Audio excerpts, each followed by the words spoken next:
ICE is cracking down on Somali communities in Minneapolis. Why is this a big deal?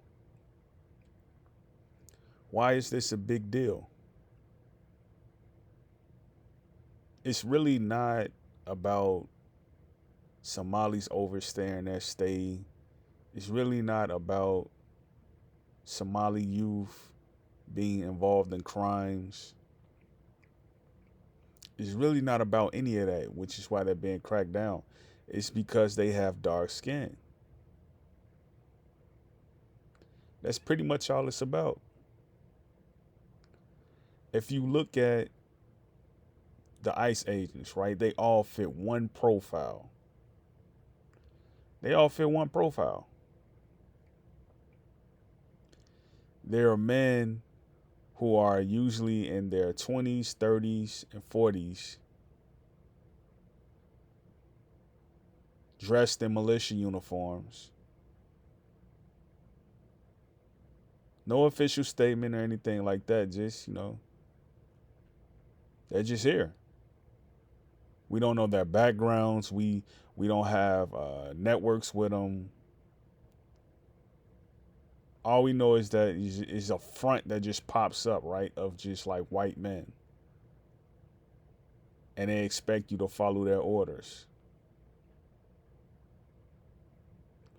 All over the world, right? Everybody's calling for arrests, citizens arrests in xenophobic cases.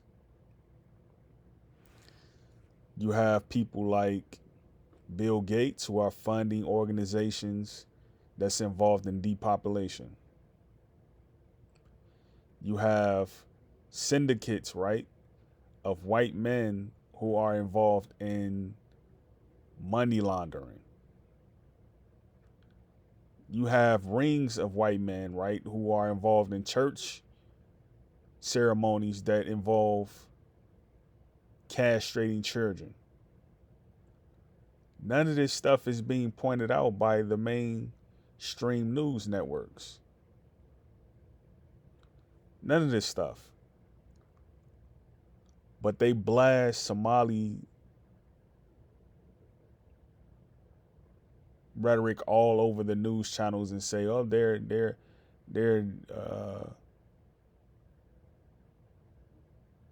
misengaging people. They don't belong in Minnesota. The way they live is backwards." I'm telling you, the more people start to get hip to what's going on, and they start to know that it's pretty much it's cool to cover stuff like this, right? It's cool to address issues that's involving politics in your community, because if you don't, right, what ultimately ends up happening? People come in and take face. They say they're you, so they say, "Oh, we got to represent these people." It's no difference than what the mayor is doing right now in Minneapolis. It's no different than what the senator in Detroit is doing with the black population there. They have no camaraderie with the people who are on the ground, right? No camaraderie. They don't look like them. They never was invited to a wedding, any of these things, and they just take the position of representing them.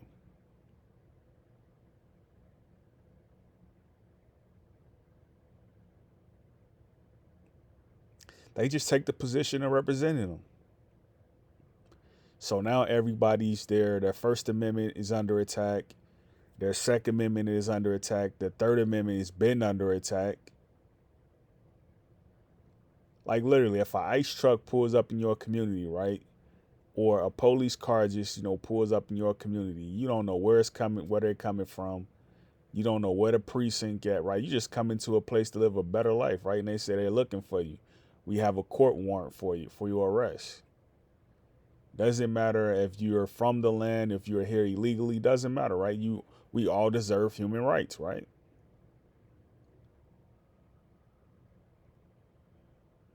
Well, no, what happens? All of your constitutional rights are under attack. You're constantly being quartered by these men who are in these uniforms. Doesn't matter if they have a tie on, doesn't matter if they have a holster on. You're constantly under attack by them, and they're quartering you. They're sending mail to your home. They're threatening to take your kids if you don't live the way they want you to live.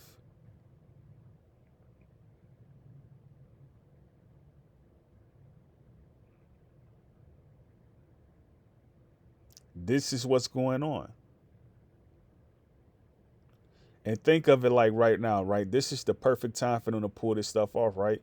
Because it's a lot of people out here, right, who don't have children and they're living on their own. They're homeless. So this would be the perfect time for them to come in and swap destinies with you, right? They can come in and say, we're going to do, because I'm telling you, if they get Somalis off the land, right, because, Minnesota was promised to them. If they get Somalis off the land, what you think they're going to do with black people here, black and brown people? What you think they're going to do with them?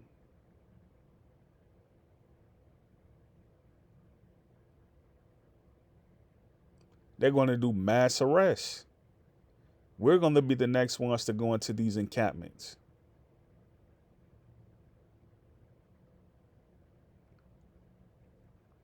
Somalis are smart. I've heard them say things like, black people are next, if you all don't help, I've heard them say things like this, right?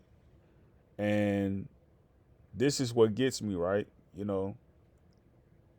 They know what's going on in international politics. It's black and brown people who don't know what's going on. They think everybody who is attacking them is eventually going to be an ally. You've been in this country how long and you still haven't practiced group economics? Meaning you have no intentions of supporting African-led businesses.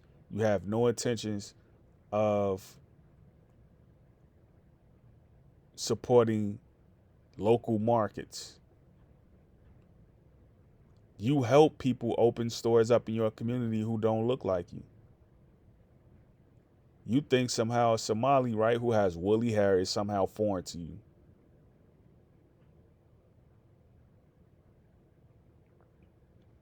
I was just listening to this guy, College Genesis, right? And I used to listen to him in the past. I used to listen to him when I was 20, 21. I'm 35 now. I used to listen to him.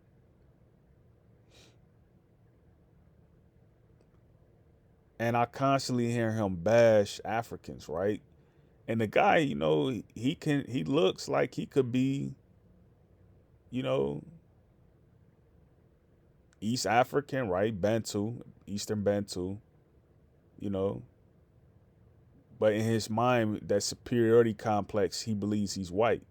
So like when you have people like this, right, who fought to be in white America, right, and they see how Somalis they fight to be a part of their own selves. It's somehow criminal. It's somehow outdated to be tribal. It's somehow outdated to be nationalistic. It's somehow outdated to be uh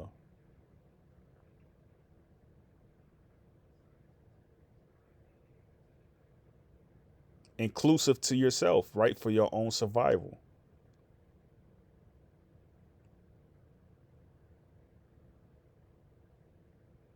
Somalis come here, they open up their own businesses, their own shops.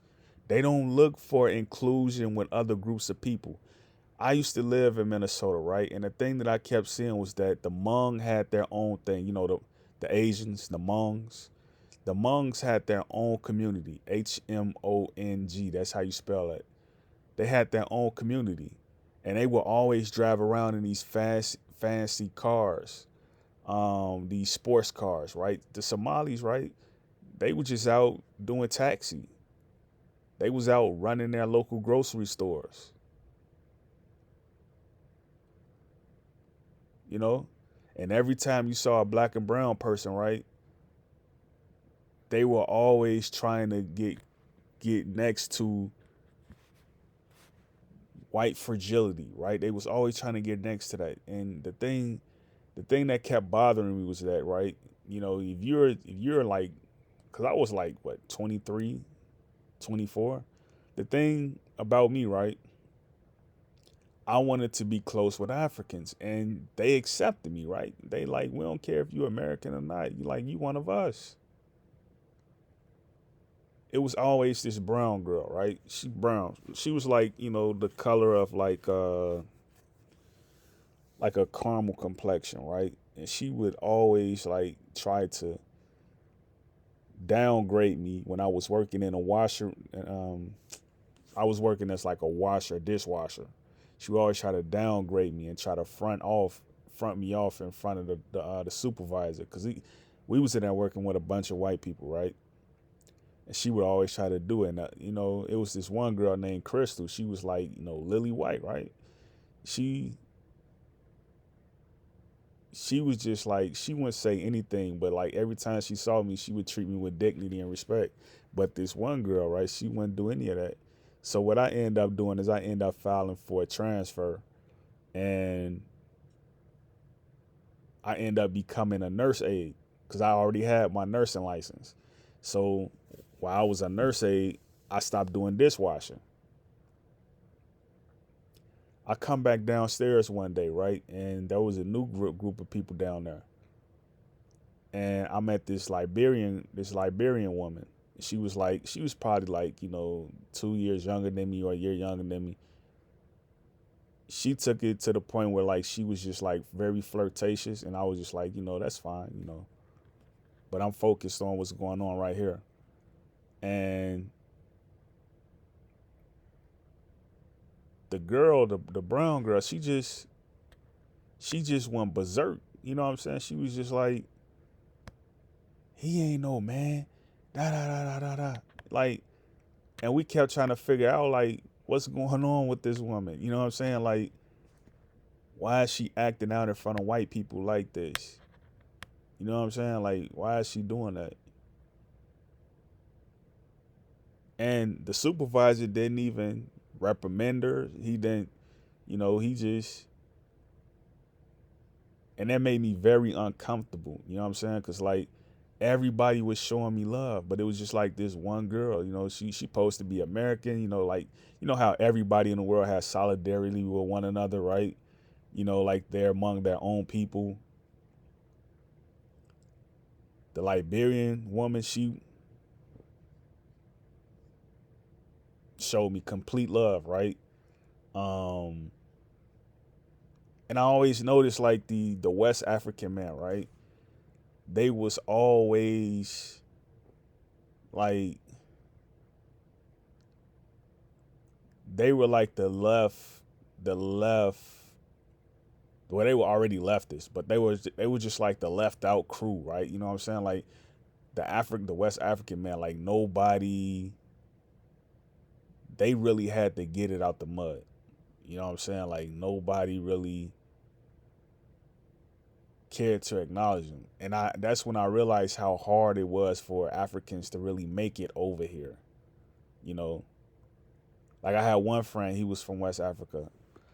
Um, he would always ride his bike to Falcon Heights, and he would go to the grocery store or whatnot on his bike. And every time he see me, like we'll talk. And, we just noticed just like how backwards a lot of the people were who were coming from other cities into Minnesota. Like you got people coming from Chicago, you got people coming from Little Rock, all these other places. And they were carrying this attitude where they had to be close to white people more so than Africans. And I never understood that. I never understood that. And that's why you have a lot of Somalis who like, we're not black. You know what I'm saying? And it's weird as that sound, right? Because black just means like it's like Black is like, a definition for like anybody that has a nationality that's in Africa, right? You could be Nigerian and black.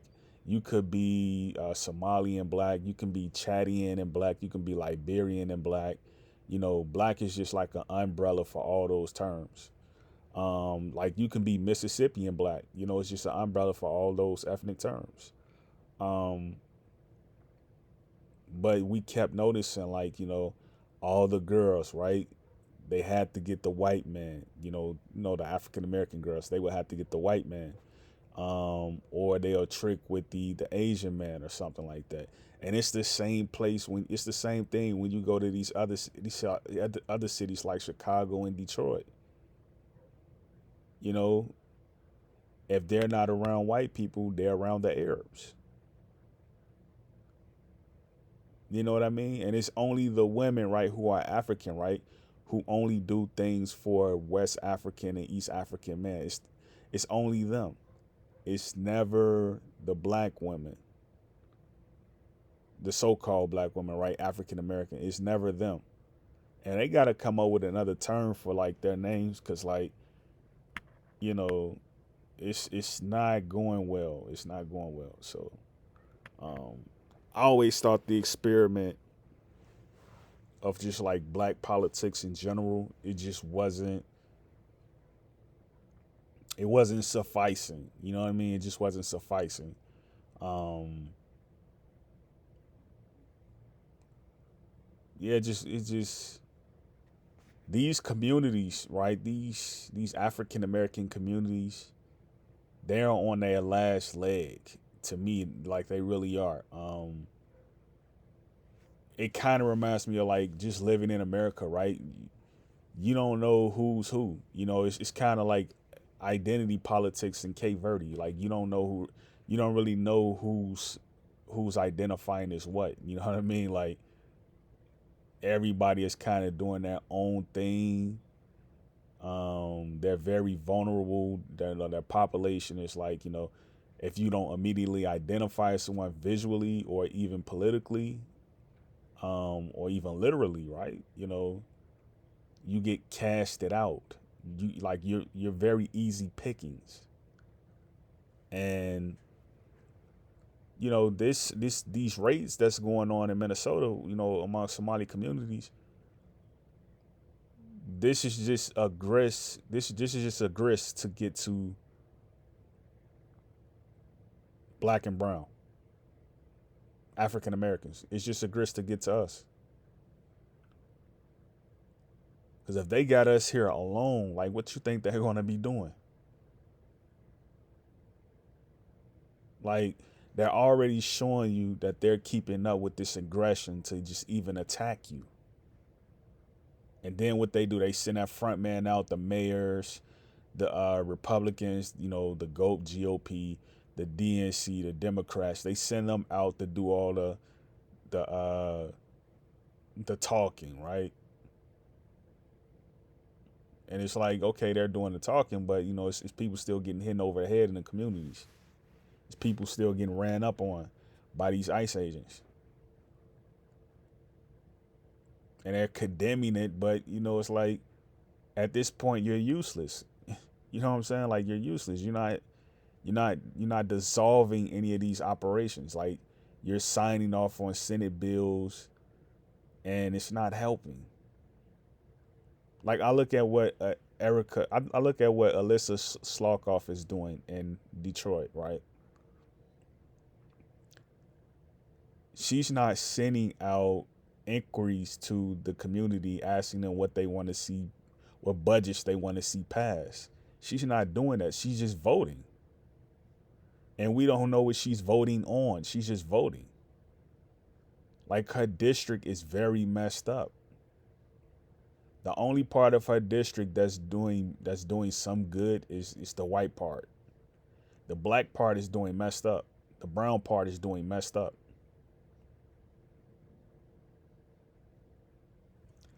So I had to make this candidly, and I had to say something about this because, like, you know, if you don't have Somalis, you don't have Liberians in America, You don't have uh,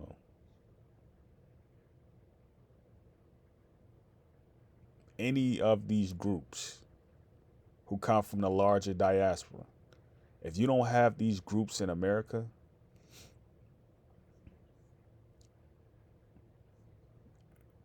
Black America, you're going to fail miserably. You're going to fail miserably. You already don't get along with each other. So it would be best to just say, allow me to help these other groups, right? So they could indirectly help me. Like that would be the best synopsis.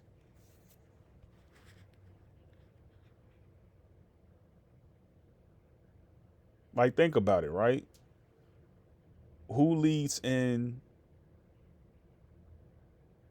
felonious crimes? Who leads in misdemeanor? Who leads in, well, we know who leads in terrorism. Those are the people who are doing all of the uh, news media blasting, right? Because a lot of our people are not even on the internet. We really not. Um, we kind of just engage with ourselves on a lower level. Um, the people who are using social media the most, who have all the tools at their discretion, are usually whites, and they're the ones who are allowing this script right here, this HTML to even exist. Um, as you can see, this is a black man right here, a black and brown man who is writing this article. But this is normally the press you see, right? This says a hand journal. Normally the press you see is CNN, News MSNBC, WGN, all these other networks, right? And they're led by people who are, and all essentially, they're led by Jewish backed organizations, and these are people who are World War I survivors. Like you got to really search hard to get this type of article, right? You got to really search hard. Like you want to get Haitian media, you want to get Somali media, you got to really search hard for it. You know, then if you find the article, you probably got to do some transcribing, right? Because like it probably won't even be written in English. So people stay to themselves, man. Like people not doing, like the only people who can't stay to themselves because of forced assimilation is Black Americans. So I'll give them that, because a lot of us don't want to be around these infringing groups like white America and Jewish America and you know Arabia America and these infringe. A lot of us don't want to be around them. You know, trust me, trust me. If Africa wanted to just buy out cities like Los Angeles and cities like uh, Harlem and all these other places, they could buy them out. They can send more people over here if they wanted to and just buy them out. But they haven't done that because they value everybody's sovereignty. Like, you don't think Nigeria can just buy out Chicago with their GDP? They're not even getting paid for the money, that the UAE is extorting out of them for some of their illegal mining operations in Congo. Like, Africa's not really getting paid.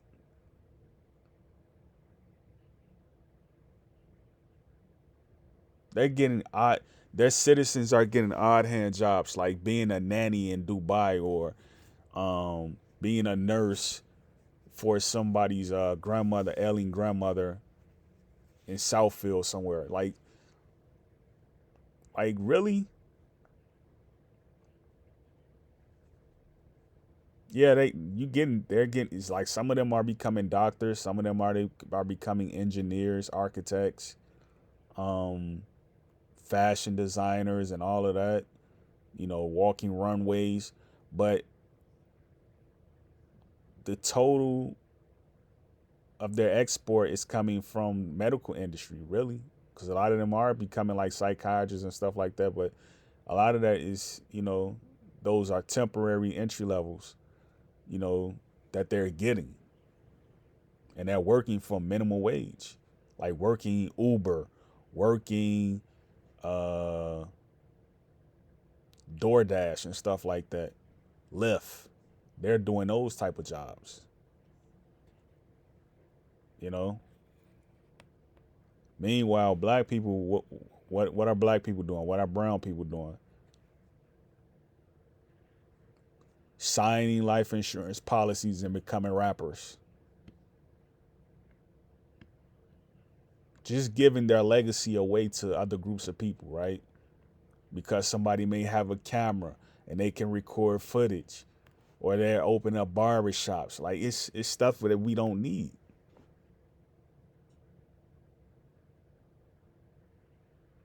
And then these are the people that's propped it up in the community to be, like, literally they're making them to be the veterans, to be the service members.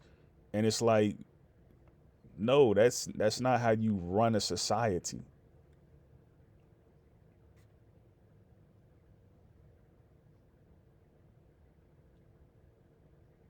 And that's what they're doing.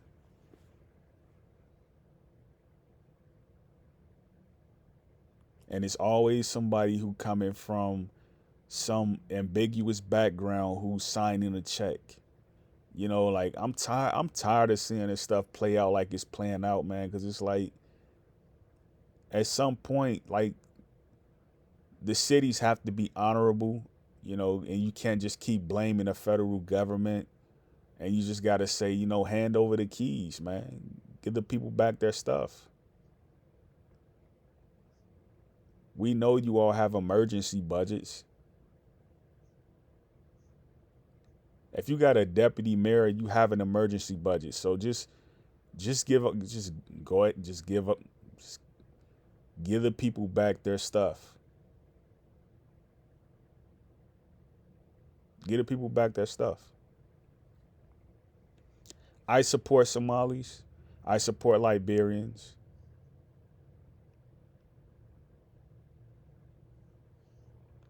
I support anybody who is in America who is from a West African country or East African country. I support them all. I'd rather do business with them than any other group of people. And that's just plain and period.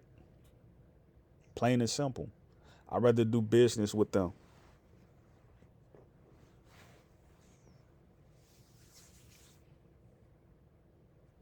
And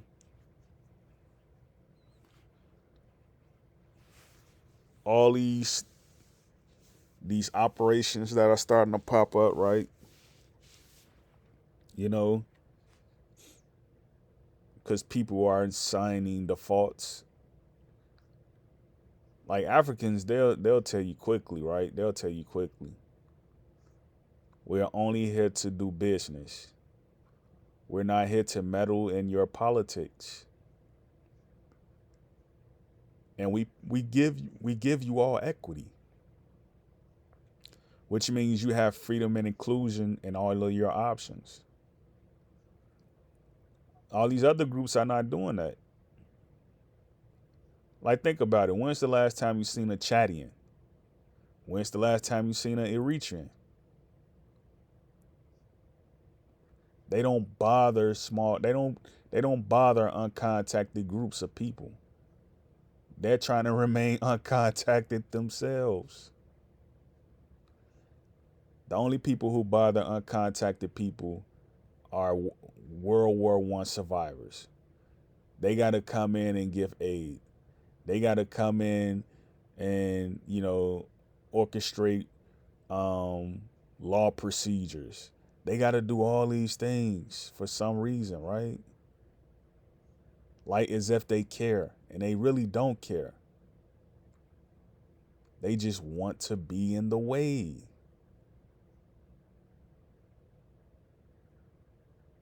It's called schism operation. That's all they trying to do. They come in and play Superman, and then what? Next thing you know, you got a whole community of kids running around. Right now, they're talking about um, um, do we need separation, or separation or die, and all this. They come in doing stuff like that, right? I don't want to say the other word, right? Because people think like when you say words, like it's somehow like, yeah, you're casting a spell, but like, these words have meaning and they also have etiquette. So it's just not just, oh, he's saying that word, so he must feel that way. No, it's not that at all. You know what? I'll go ahead and say it. Um,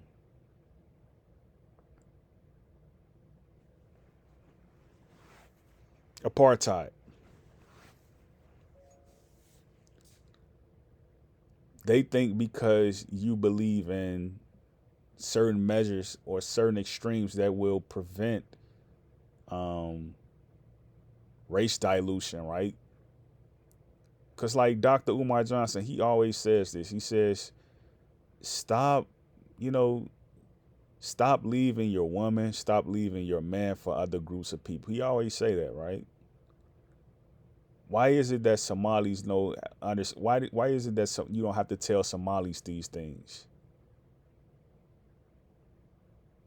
All Somalis look alike. If you see some person on somebody on the street and they're Somali, you're gonna know they're Somali. The foods that they eat, you're gonna know, right? They got the G butter, so if they got G butter in their hand, you know they Somali.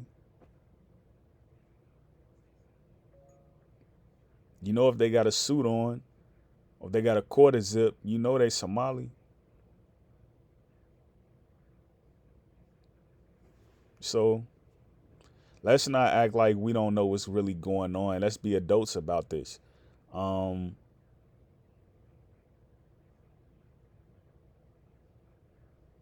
yeah, I had to say that, man, because like I see exactly where this country is going right now. I see exactly where it's going, and I'm just glad that I'll be able to fight in the repression against oppression with Somalis, because all of them not going back home. As much as these divestors are talking about, oh, we want Somalis to go home, they're defrauding the government, they're doing this, they're doing that. Like, nah, not really. It's you that's defrauding the government. Halftime, you look at them like, who is your husband? Who is your wife? It's somebody not even from the community.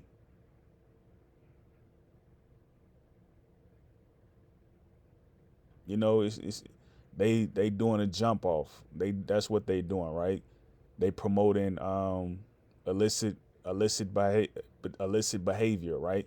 They're doing opposite of the Bible. They're doing opposite of the Quran. They're doing every lowly behavior in the book in order to justify their means and hate for other groups of people. That's exactly what they're doing.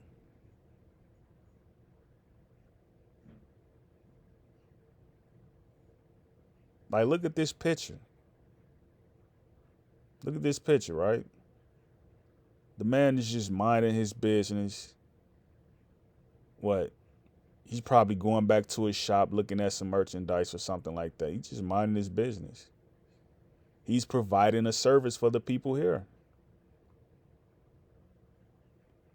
And I guarantee you the territory he's in, right? In Minnesota, right? He's around people who fully look like him who may not even be of his national origin, i.e., black and brown people.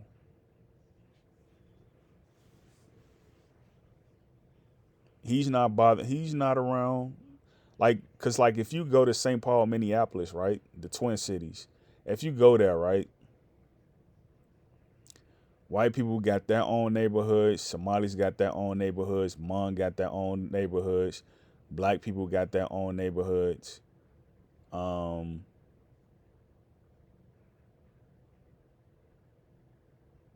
Everybody got their own little area.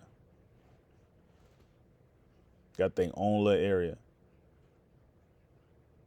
And like if you even just like, because this is what I remember when I was there, right? If I'm just going to the if I'm going to let me see, if I'm going grocery shopping in Falcon Heights, or if I'm going grocery shopping on Fairview somewhere, or if I'm going down Snelling to Whole Foods, right? I'm not going to see Somalis in any of these grocery stores. They got their own grocery stores. And you can go in there and shop with them. They not going to bother. If anything, they're going to be like, "Hey, my black brother." You know what I'm saying? Like they going to pull one of them. They're like, "What do you need?" Like I went into one store one time. I got some injera bread, right? Because I was doing I was like heavily vegan during this time, like 2014. I was like 26 waist. I was like heavily vegan. Like I wasn't like doing, no fish or anything like that. I wasn't doing any of that beef, none of that. And the Somali guy was like, "Hey man, we got some fish in the back if you want some fish," because he saw me pick up the injera. Because they think like, if you West African, you eat fish. If you East African, you probably want to eat the bread. Or he probably thought the bread wasn't fresh or anything. But I went ahead and took the bread home. I paid them and took the bread home. I got home, got some of the bread, went to my room, you know. So like Somalis are good people, so don't get that twisted at all. Um, they live in the communities with some of the black people, and the thing about it is this, right? Um, you don't see that in Detroit. The Arabic populations here, you don't see that. They got their own communities, and you can't live next to them. That's how they run it. You know, like the way they average, like if you're trying to buy a property, right? Let's say like if you're going to somewhere like the Heights and you're trying to buy property, like it's not you're not going to get in their networks to buy the property.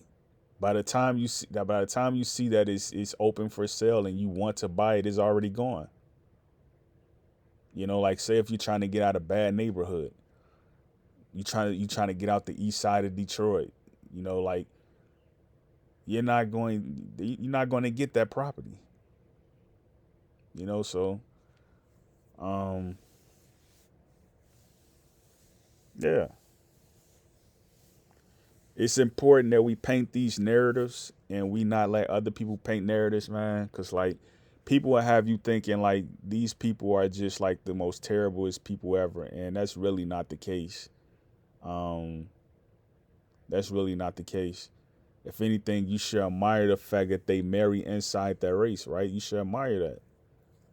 You should admire that. Like, why are you hating on them? Like to that point where it's just like you just forget all senses that like just point to the need for a person to make amends with themselves. Like you just forget all of that.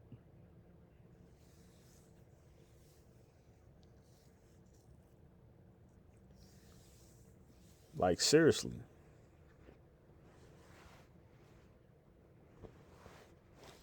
I don't get it. You know, a lot of people don't get it, but a lot of people aren't going to say anything. They're just going to allow things to be what it is. And you know, it's a terrible thing when like you see people go through injustices, because what ultimately ends up happening is you're going to be the next person. You're going to be the next person. They just raided a Somali community out there in Minneapolis, right? All the people out there, the mothers, the teenagers, the sons, the daughters, the fathers, the uncles, the aunties, everybody was out there, right? Fighting off ICE. As somebody comes to your community in Chicago, somewhere like that, and they're trying to pick you up, right? They're going to slam you to the ground and all the people are going to run away.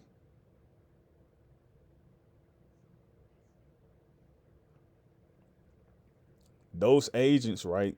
They're not coming in there aggressive. They're not coming. You know what I'm saying? Like after what happened to George Floyd and some of the other people up there, like Philando. I was down the street when they did that to Philando Castile.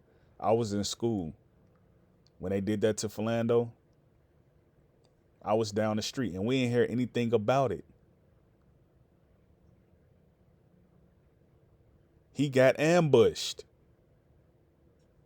That's what I'm saying. Like a lot of these people out here that's saying these things, like, you know, like Somalis, they like the first time they get raided or something like that, no one's going to know anything because you don't have a community. You don't have people who are just like, okay, we like what this person is doing. This person is a part of our community, and we're going to do everything to protect them. They're protecting their illegals, and you shouldn't be mad about that. You know what I'm saying? So great piece, Yakoki.